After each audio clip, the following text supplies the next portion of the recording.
Our story stars in a quiet town, where Bob Langmore lives in a simple home near a wood factory. Though he once shared this home with his wife Darlene and their daughter Eva, Bob chose a different path and left them behind. Since his departure, his relationship with his family has soured, especially with Eva, who has grown into a rebellious teenager. Darlene, feeling overwhelmed by Eva's antics, reaches out to Bob after a particularly tough day. She calls him just as he returns from work, hoping he might offer some fatherly advice. But Bob, seeming distant and uninterested, quickly ends the conversation. Despite his aloof demeanor on the phone, Bob is secretly troubled by the news of his daughter's behavior. To clear his mind, Bob heads to his local bar where he knows the bartender. It's a place where he can blend in. But tonight is different. Nelson, a drug dealer he knows, sidles up to him. They step outside for a private chat by the lakeside, where Nelson offers Bob a risky job as a drug courier, mentioning Bob's past life as a champion athlete, a life Bob is trying to forget. Caught off guard but desperate, Bob agrees to the deal. Back at work the next day, while checking a malfunctioning machine, Bob stares at the menacing blades of the wood shredder. For a fleeting moment, he considers a dark escape from his troubles, but a coworker's shout pulls him back to reality. Shaking off the grim thoughts, he approaches his boss to ask for some time off. Though his boss is visibly annoyed, Bob is undeterred and heads home to pack for a trip. With his car packed and the open road ahead, Bob sets off towards the city. But fate has other plans. Suddenly feeling unwell, Bob's focus wavers, and he crashes his car. Bruised and battered, he manages to call Nelson, informing him of the accident and the delay in delivering the drug package. They agree to meet at a nearby cafe to figure out their next move. Bob Langmore orders a coffee and heads straight to the restroom to tend to a wound he got from a recent car accident. As he wraps the bandage, Bob notices something unbelievable. His body is starting to turn see-through. Shaking off the shock, he walks back to meet his contact, Nelson, but instead finds Nelson's friend, Crisby, waiting for him. Crisby, seeing Bob's battered state yet his determination to keep working, is impressed. Nelson, it turns out, can't offer the job he promised. Instead, Crisby proposes a different task and offers to fix Bob's wrecked car in exchange. With no other choices, and needing his car for the journey ahead, Bob agrees. Crisby then heads to a notorious garbage dump, a place frequented by bears. In a grim turn of events, Crisby shoots one of the bears and harvests its organs.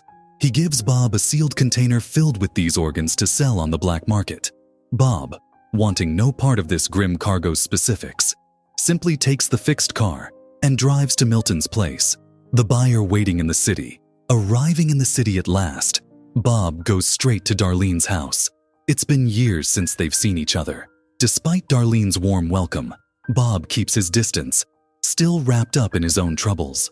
Darlene offers him a place to stay. Seeing his tight situation, Bob reluctantly accepts, though he can't find it in him to warm up to her. That night, Ava, his daughter, isn't home. She's staying at a friend's.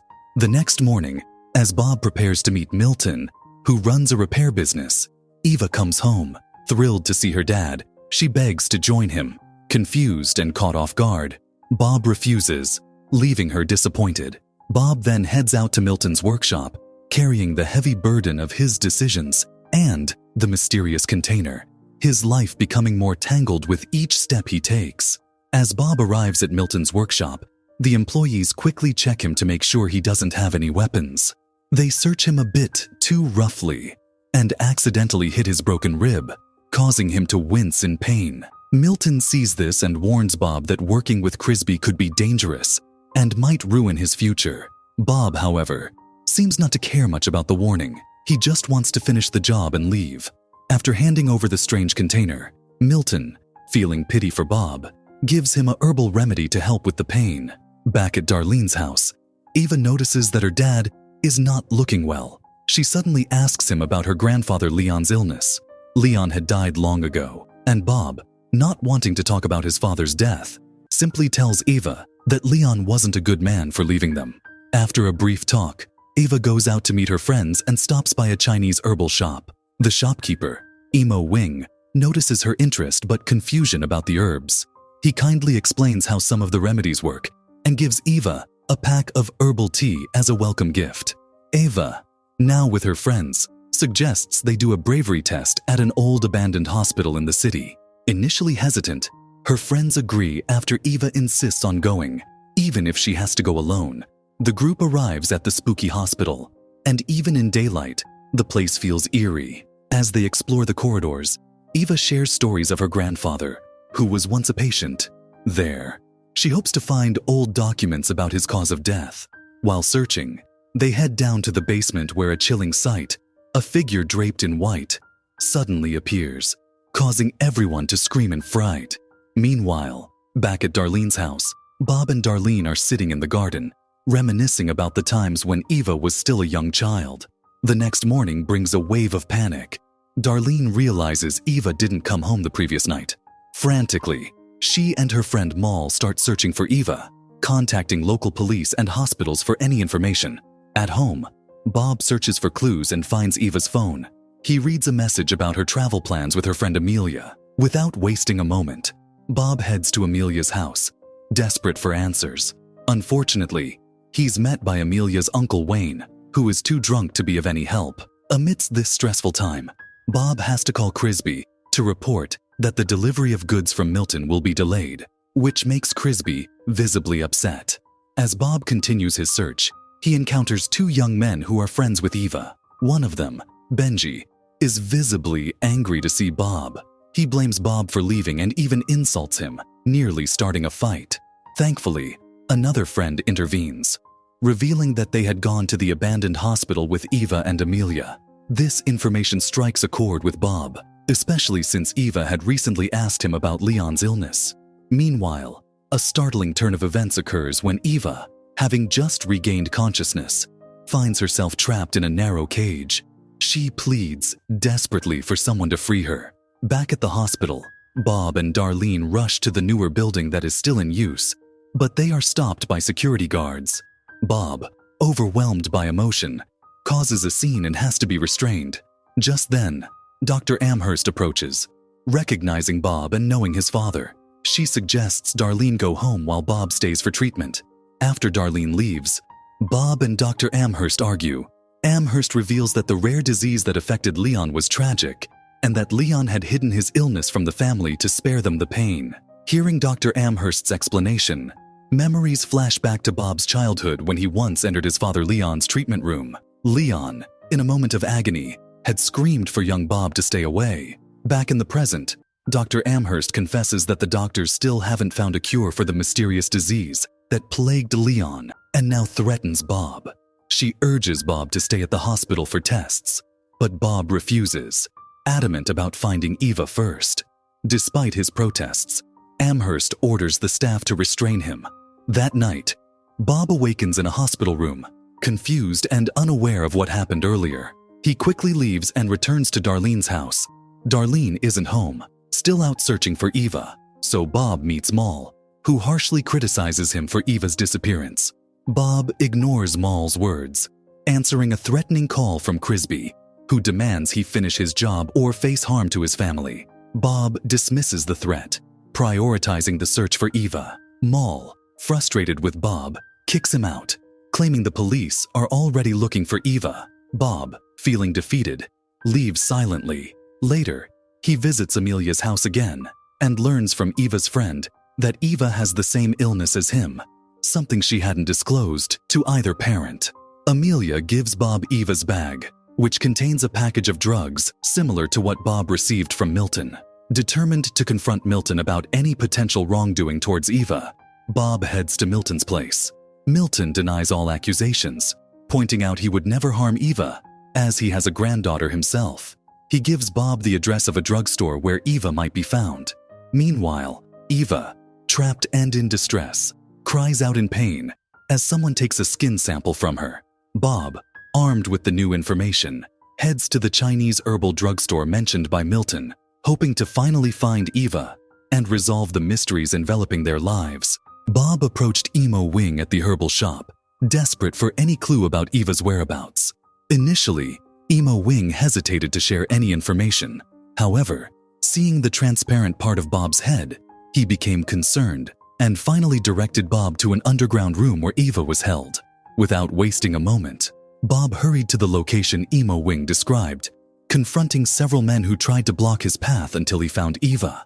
Eva, shocked to see her father in such a horrifying state, was relieved when Bob calmly opened the cage and freed her. They spotted the doctor who had been examining Eva. Bob wanted to confront him, but Eva urged him to leave immediately. As they left the underground room, Emo Wing met them and offered a pack of tea as an apology.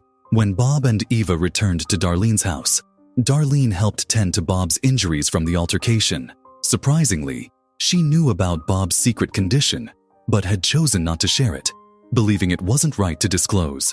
The next morning, as Bob's condition stabilized, he and Eva sat on the house terrace and talked openly about the strange disease they both endured. Although the illness meant giving up sports, Eva felt comforted knowing she wasn't alone in her struggles.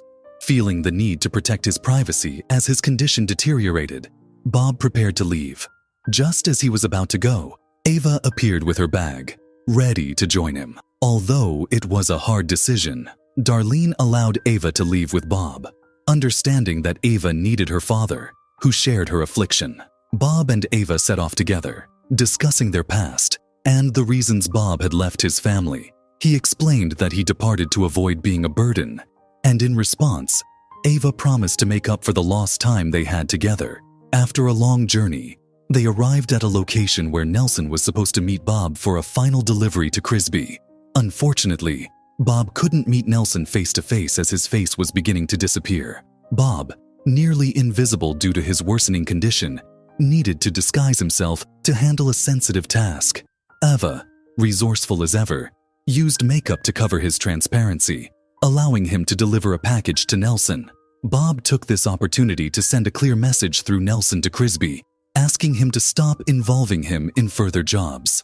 After the delivery, Bob suggested they return to his house, but Eva tried to persuade him to stay with her instead.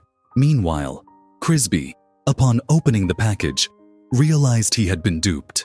Furious and seeking revenge, he planned his next move against Bob.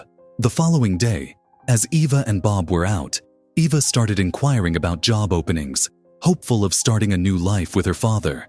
However, by nightfall, Bob's condition had deteriorated drastically, nearly causing him to vanish completely. This prompted Bob to consider leaving quietly to protect Eva from his fate. That evening, as Eva grieved the impending loss of her father, a knock at the door startled her. Expecting Bob, she opened the door with a mix of hope and excitement, only to find Crisby, menacing and armed, demanding to know Bob's whereabouts. Protecting her father, Eva lied, claiming Bob had moved and she was the new resident. Skeptical, Crisby searched the house, eventually discovering a photo that confirmed Eva's connection to Bob. Realizing Eva's importance to Bob, Crisby intended to use her to get to him. Just as the situation escalated, an unseen force attacked Crisby, knocking him unconscious. Eva soon realized that this was her father, who couldn't bear the thought of leaving her in danger. They decided to dispose of Crisby's body at the garbage dump, leaving it for the wild bears. In the final scene, Eva, now free from immediate danger, prepares to start anew. She and her now completely invisible father get into their car after stocking up at the supermarket. Bob hands Eva a packet of herbal tea, known as magic tea, believed to alleviate symptoms of their mysterious disease. As they drive, Bob shares memories of watching over Eva discreetly during her childhood to ensure her safety, and he reflects on always feeling watched himself, drawing a parallel to the white figure Eva and her friends saw at the abandoned hospital, which she believed was Leon watching over her. The moral of the story: running away from your problems, like Bob initially did, solves nothing, unless, of course, you're actually being chased by wild bears. In that case, running might indeed be the best option.